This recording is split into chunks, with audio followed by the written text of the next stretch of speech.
Hi friends, my name is Kitty with the SF Bay Area chapter of DXE, and today I'm going to talk about why host a circle and how to host a circle. So why host a circle? Circles are amazing tools that can help us recruit, develop, and sustain activists, keep people involved for the long run by providing a sense of connection and mutual support. Because as the movement grows, people can kind of get lost in the mix or maybe not find a sense of connection and support, which is really essential if we're going to be activists for the long haul until we achieve animal liberation. So by hosting a circle, you get to learn how to facilitate a small group, how to lead a small group. If you decide to do an action circle, you get to learn about how to do actions and events together, and you kind of learn together as you go. And I just can't stress enough how important circles and community building is for our movement, because having a strong community is essential to having a strong movement and being able to mobilize a lot of people. Because a movement without a community, without people that know each other and support each other and trust each other, isn't really a movement at all, and it won't last very long. And we really want to be a strong, impactful, robust movement. So we need awesome hosts that can help build strong, robust, impactful circles that create the movement. And circle hosts should demonstrate having a big heart and compassion for people in the community and in the movement, a sense of responsibility, punctuality, and reliability. Having a reliable circle that meets consistently is super important. Otherwise, people usually start to fall off and not come to the circle anymore.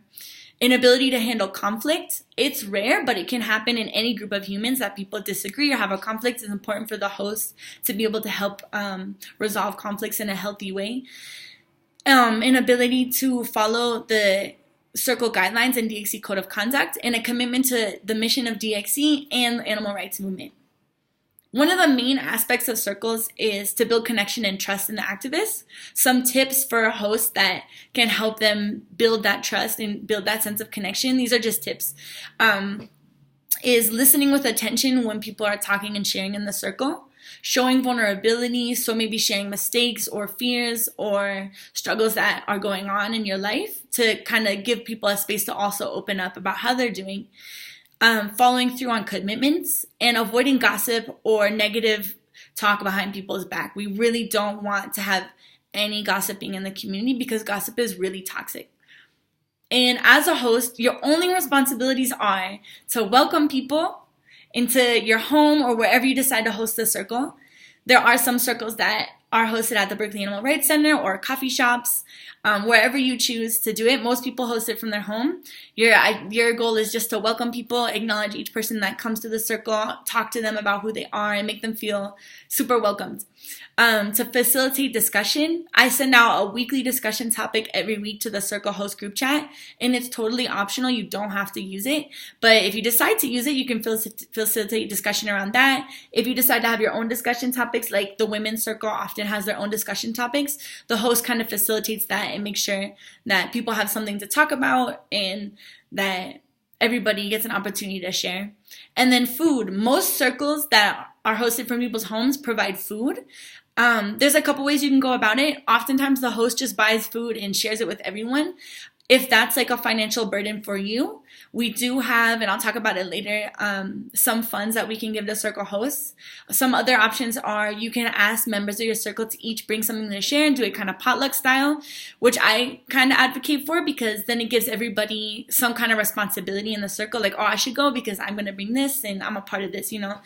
Like, it's kind of disempowering if the circle just leads, or the circle host just leads everything and the other people in the circle don't really ever have any roles or responsibilities.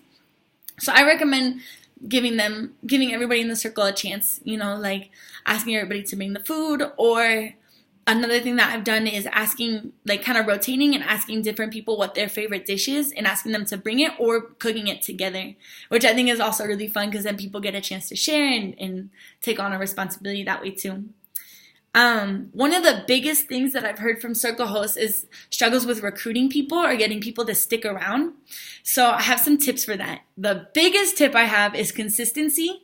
So making sure that your circle meets regularly. I really recommend having it meet weekly. If you really can't due to scheduling or work, there are some circles that meet once a month. I think the ones that meet weekly are usually like the strongest and most consistent circles.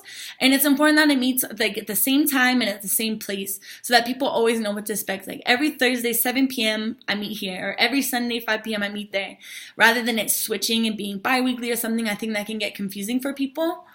And another tip is, if you're just starting your circle, to sit down and write down a list of 20 or so people, like more than you expect to come to the circle, because a lot of people, even if they want to come, might not be able to. So write down like 20 or more people that you would want to have come to your circle. They can be activists. They could be people like your neighbors or people who are not involved in the movement. I've had a lot of people come to my circle who aren't even vegan yet, and they come and they learn about it. And sometimes they don't stick around, but they were still exposed to it and they still come. So I try to really expand my net, and invite everyone that I think would be open, or if they're activists that could use the support.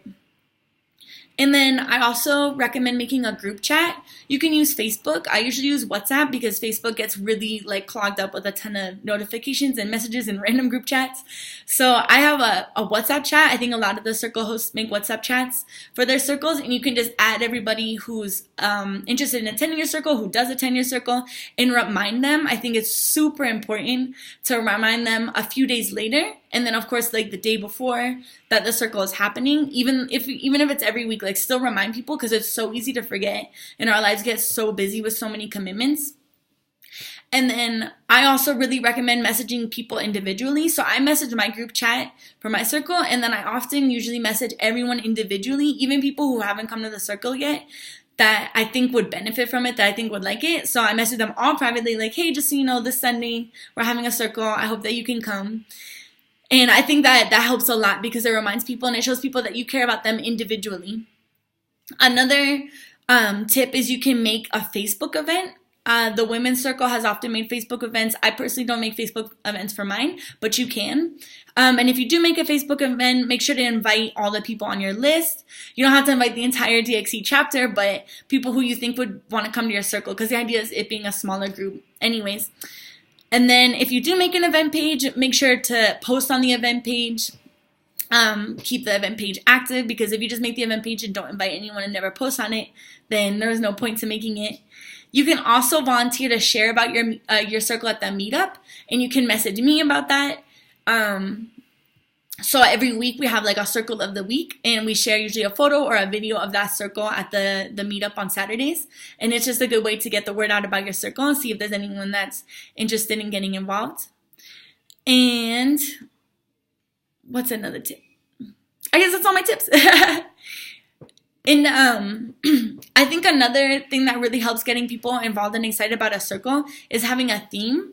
So my theme is kind of around Spanish. So people who maybe don't speak that much English or feel more comfortable speaking Spanish are usually more interested in coming to my circle. And it kind of builds a sense of community around that, because there's like a shared identity. Like with the women's circle too, like we're all united because we're all women, and it really is kind of fun, because it's like, oh cool, like this is my group of women, like that's my identity too, I want to go to that. So you could do all kinds of things. You could have a meditation circle. I feel like the ones that are around identity are the strongest ones, so like the Asian empowerment circle. We could have like an Indian women's circle, which Priya has suggested and hasn't started yet. Cassie has a creative writing circle. There's a creative Monday circle where they like paint banners together and do all kinds of projects. So those kinds of circles that have like goals and identity, I think are the strongest ones, because we're not hanging out just for the sake of hanging out. We're hanging out because we have something in common, and I think that's really powerful. And I also really recommend, it's optional, but I really recommend that circles have goals. So all the action circles have goals, because they're action circles, so they organize they organize outreach events or protests once a month together.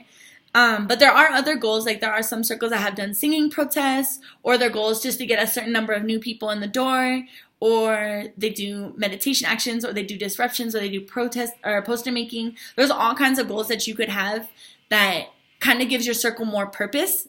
And if you want to have a goal, please submit your goal to dxc.io/goals. And I'll post all of this in the description too, because there's a lot of links.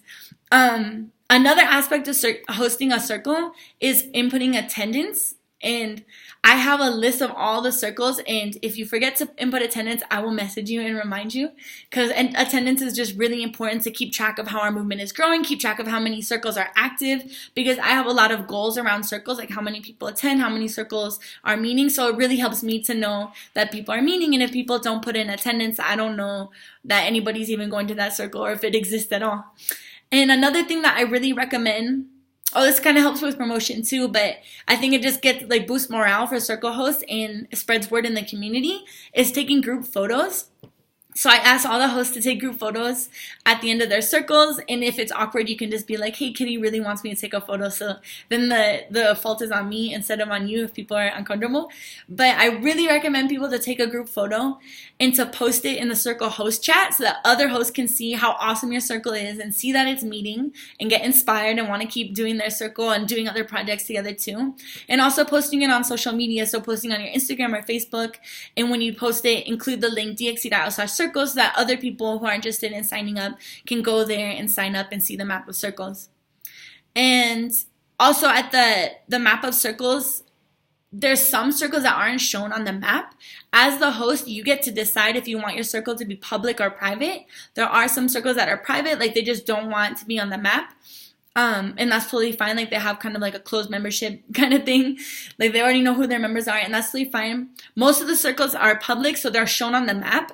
And then if you've seen on the map, when people click it, it doesn't show the address of the meeting location. So it's not like someone will see your circle on the map and just show up randomly. They have to email you, or they have to email me first.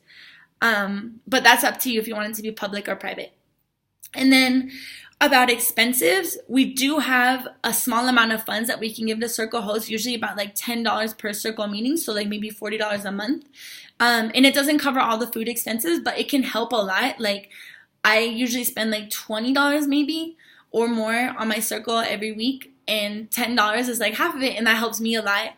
And also reaching out to other people in my circle and asking them to bring food also helps with expenses. It's helpful if we kind of divide it up. And if you need help with that, if you want to apply to get reimbursed, just let me know. And I have guidelines that I can send out. We can't cover restaurants, for example, but we can still help cover food costs if you buy ingredients and cook together.